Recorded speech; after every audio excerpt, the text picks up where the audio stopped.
Joining us, we're here today to talk about an amendment introduced by Senator Franken and Senator Rockefeller that would make insurance companies put money into either actual healthcare delivery or rebate it back to the people paying the premiums.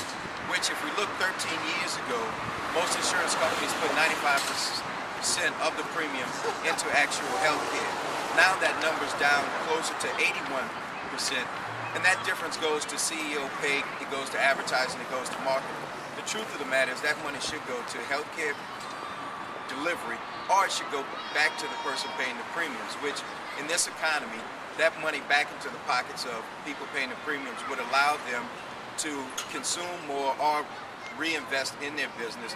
And what it would do is allow small businesses to insure more people. So that's why we're here today. We have personal stories that you're going to hear from business people who will talk about the effect of the healthcare premiums on their business and what they could do if they receive some of that money back. So we will go straight into that, and we will start with Miriam. Miriam Brown. I own an accounting and tax services for small businesses in Gretna. And one of the things that I see is my clients hurting for capital and not able to insure their employees. So if the rates come down, they will be able more to protect their employees. And if that refund is available, that would be great. That would be capital to continue the business. And next we'll go to Andrew Gross, who's going to be very short with us, but he will talk a little bit about his experience. I'm the president of Radiation Technical Services and a couple other companies in New Orleans. And we provide 100% health care for our employees. Ironically enough, however, I'm not eligible for my own company's health care plan because adding me to the pool because of health issues would drive our rates up and make us unable to provide health care. The other interesting thing about the whole health care debate that doesn't get framed a lot is that with my company, we essentially eliminate probably 3 to 5 positions a year that people we could be hiring, putting to work and training because of the high cost of health care. So anything that would enable us to reduce that cost and better compete with our bigger competitors is going to be a benefit to our company in Louisiana. Thank you, Andrew. And Maud Varela, who has a family startup business, Kids Utopia, will now talk about her experience. Yeah, as the owner of an emerging business on a tight budget, I've experienced firsthand how broken our healthcare system is. In July 2008, I purchased a policy through Aetna for $302 a month. This past July, at renewal time, Aetna raised my premium to $385 a month. Within a month, almost immediately, they raised it again to $471. It was a 56% increase over the last year.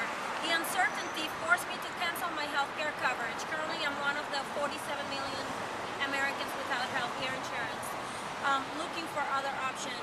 Although currently I have a very small business, I see real potential for growth.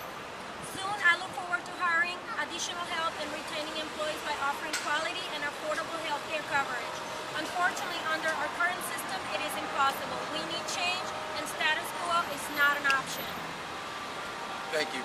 And next we'll hear from Representative LaFonte, but I don't want us to forget the fact that if Senator Franken and Senator Rockefeller are successful with what they're trying to do, the exact amount we're talking about in Louisiana alone is almost $127 million being rebated back to consumers in the state of Louisiana, and that money will go directly back into consumer purchases, reinvestment in businesses, and taking care of families. So with that, I'll introduce Representative Juan LaFonte.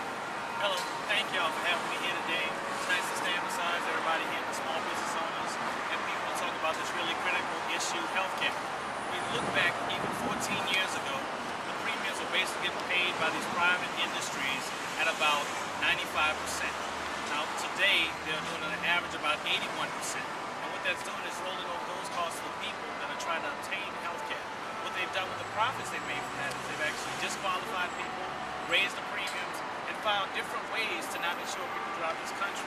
Now, if you look around at all the issues, we have families here that are affected, small businesses affected, and several working people that are trying to make it every day. What we need to do is reach back and try to get them to stop putting people's profits over the people. We need to start looking at it from the perspective of social responsibility and really heal these people. I'm just here today to support you in your efforts, and I think this is a very serious issue. Thank you. Thank you, Representative LaFonte, and everyone who joined us. What we have to remember about the insurance industry as a whole, the way they make their profits is to make sure that the premiums are as high as possible and that they pay out as little as possible in claims. What this would do is level that playing field and make sure that we don't have artificial increases and that money doesn't go directly into salaries and bonuses of CEOs and top executives. So this is a very, very important amendment.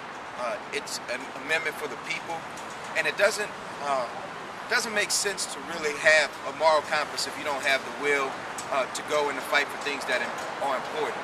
This amendment, this issue is very important to people. It may not be important to CEOs and it may not be important to big executives, but to the average person on the street, the average small business owner struggling to make payroll, struggling to reinvest in their business, this is something that really would directly help those people. And we're here in the middle of a holiday season to make sure that we continue to fight for what's right and that we put this issue on the front line because it's that important to us. So thank you for joining us. And Kate, did we leave anything out? Do you want to add anything? Just to draw attention to the graphics here, this is the check that Louisianans deserve. If Blue Cross Blue Shield was observing the kind of medical loss ratios that we've talked about, the other graphic I want to draw your attention to is only 81 cents on the dollar on the average right now is going for healthcare. That's something that cannot stand. It used to be 95%. We've got to expect more from the insurance industry for the good of all. So with that, we'll just thank everyone for coming. I did not introduce Corey Watson, who's also here, and Paris, who's here with us. So thank you for having us, and we'll continue to fight. Please join in this fight.